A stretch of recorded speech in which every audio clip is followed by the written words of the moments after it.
ค่ะขออภัยนะคะเมื่อกี้ขอเช็คจอภาพเพื่อให้ทุกท่านแน่ใจว่าทุกท่านเดี๋ยวเวลาที่ฟังการบรรยายนะคะจะมองตัวหนังสือได้ชัดเจนนะคะก็มหาวิทยาลัยของเรานะคะเรามีเจตนารมณ์ที่จะมีการแลกเปลี่ยนเรียนรู้ในระดับสูงนะคะเพราะฉะนั้นเนี่ยอย่างในวันนี้เนี่ยเราก็เลยได้เชิญวิทยากรที่มีเกียรตินะคะมีความรู้4ท่านมาบรรยายให้พวกเราฟังนะคะ Okay, to comply with the initial philosophy of the National Conference, this year, Sukhothai Thammathirat Open University does invite 4 keynote speakers. Of course, they will share their distinguished knowledge and experience with us today. Well, สำหรับช่วงเช้านะคะช่วงเช้าเราก่อนตั้งแต่ตอนนี้ไปถึงช่วงเวลาพักรับประทานอาหารเนี่ยก็จะเป็นkeynote speaker จากต่างประเทศนะคะคนแรกซึ่งเราจะได้รับฟังบรรยายเนี่ยก็คือมิสเตอร์แพทริกกิโรเนนนะคะ Well, our morning session is going to be highlighted by 2 keynote speakers. And now it's high time to welcome Mr. Pattrick Kyllonen.ขอกล่าวถึงสักนิดหน่อยนะคะประวัติก็คือท่านสำเร็จการศึกษาระดับปริญญาเอกนะคะจากมหาวิทยาลัยสแตนฟอร์ดแล้วก็เป็นการวิจัยของท่านนะคะส่วนมากก็จะเน้นไปทางด้านการประเมินความพร้อมของบุคลากรนะคะการประเมินการศึกษาแล้วก็เป็นการประเมินยิ่งใหญ่ระดับชาติเลยนะคะก็มีหนังสือมีบทความทางวิชาการมากมายเลยค่ะBefore his presentation, may I introduce his profile. Mr. Pattrick Kyllonen is the research director for the New Construct Center at Educational Testing Service. His work mainly focuses on non-cognitive assessment in K-12 and higher education,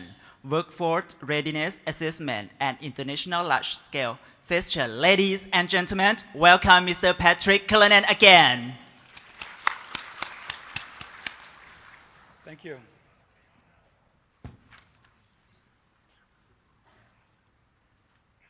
First, before I begin, I'd like to thank the association for inviting me. I'd like to thank the university for hosting this. And I'd also like to thank Professor Sungwarn for being such a gracious host, and his students, Nishipat, who I discovered during the last day or two, not only has to work as a full-time student, but is also working in a full-time job, teaching French, and is considered one of the best French teachers in all of Thailand. And also his students, Priyad and Wasan, and Narasak, and Anasan. And over the last day or two, I've had the opportunity to learn from them. And they taught me Thai culture. They taught me and demonstrated through their kindness, their spirit, their dedication for improving education in Thailand. And I know that with the strong economy and the strong economic growth in Thailand, education is going to be increasingly important, more and more important, never as important as it will be. And so the people here in this room are having the opportunity to contribute to this change and this development in education.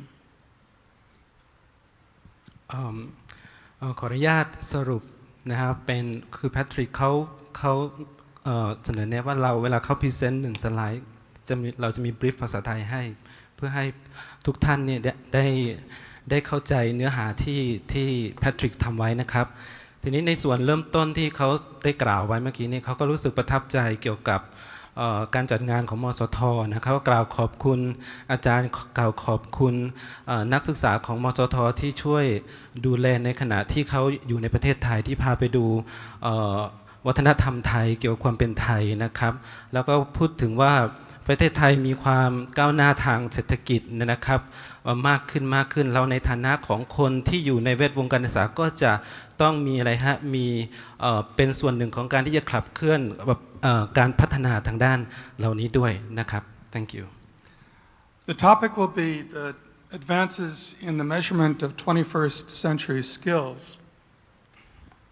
And I'm going to talk about where the interest in 21st century skills came from, what they are, why there is still skepticism about measuring them, and the answer is that people still don't trust the measurement of 21st century skills. But I will mention some approaches for how we measure them, why they're important, and what's next. โอเคสิ่งที่แพทริกจะพูดในการบรรยายครั้งนี้นะครับก็จะเริ่มต้นจากการอธิบายว่าทักษะศตวรรษที่21นี่นะครับมันเกิดขึ้นมันมาได้อย่างไรนะครับมีอะไรบ้างนะครับและในปัจจุบันสังคมเรามีคำถามเกี่ยวกับการวัดศตวรรษที่21อย่างไรนะฮะโดยเฉพาะบางคนที่ไม่เชื่อว่าเราจะวัดสิ่งนี้ได้นะครับแล้วแพทริกก็จะเสนอแนะวิธีการที่จะวัดทักษะแบบนี้จำนวนหนึ่งนะครับแล้วก็อธิบายต่อว่าทำไมทักษะพวกนี้วิธีการวัดเหล่านี้จึงสำคัญนะครับ